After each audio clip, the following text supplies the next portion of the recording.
ప్రస్తుతం విజయ్ హజారే ట్రోఫీలో Baroda captain, royal challengers Bengaluru star allrounder Krunal Pandya శివమెత్తాడు. అసలు ఈ విజయ్ హజారే ట్రోఫీ ఎలా ఉంది అంటే, సీనియర్ ఆటగాళ్ళందరికీ కూడా ఒక రకంగా చెప్పాలంటే ప్రీ క్లైమాక్స్ లాగా ఉన్నట్టు అనిపిస్తుంది. అయితే ఐపీఎల్ 2026 సీజన్‌కి ముందు తన భీకర ఫామ్‌తో ప్రత్యర్థి జట్లకు గట్టి హెచ్చరికలు పంపిస్తున్నాడు.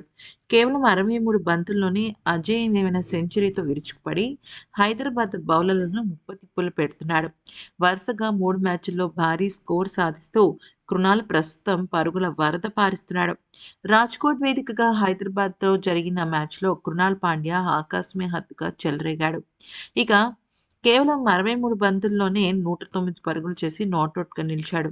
ఇక ఈ క్రమంలో హార్దిక్ పాండ్యా కూడా తన సోషల్ మీడియాలో తన అన్న గురించి సూపర్ డూపర్ కామెంట్స్ అయితే పెట్టాడు. అయితే ఇక తన 63 బంతుల్లో 109 పరుగులు చేసిన అద్భుతమైన ఇన్నింగ్స్‌లో 18 ఫోర్లు, ఒక సిక్స్ ఉంది. 173 స్ట్రైక్ రేట్‌తో బ్యాటింగ్ చేస్తూ బరోడా స్కోర్‌ను అమాంతం హిమాలయ శిఖరానికి అంటే 417 పరుగులు చేశాడు. లిస్ట్ ఏ క్రికెట్‌లో ఇలాంటి మెరుపు ఇన్నింగ్స్ ఆడటం కృణాల్ కెరియర్‌లోనే ఒక మైలురాయి. ఇది అతనికి లిస్ట్ ఏ కెరియర్‌లో మూడో సెంచరీ. కృణాల్ పాండ్యా గత 3 ఇన్నింగ్స్‌లను పరిశీలిస్తే అతను ఏ రేంజ్ ఊపు మీద ఉన్నాడో అర్థమవుతుంది. బెంగాల్‌పై 57 పరుగులు, ఉత్తరప్రదేశ్‌పై 82 పరుగులు చేసిన కృణాల్ ఇప్పుడు ఈ హైదరాబాద్‌పై సెంచరీ బాదాడు. మొత్తంగా గత 3 మ్యాచ్‌ల్లో 248 పరుగులు ఖాతాలో వేసుకున్నాడు.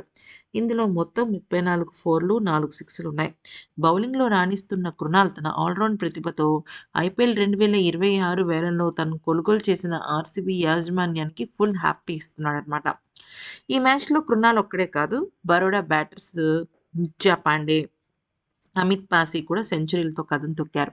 వీరిద్దరూ మొదటి వికెట్‌కు ఏకంగా 230 పరుగుల భాగస్వామ్యాన్ని నెలకొల్పగా, అమిత్ పాసీ కూడా బాగానే రాణించాడు.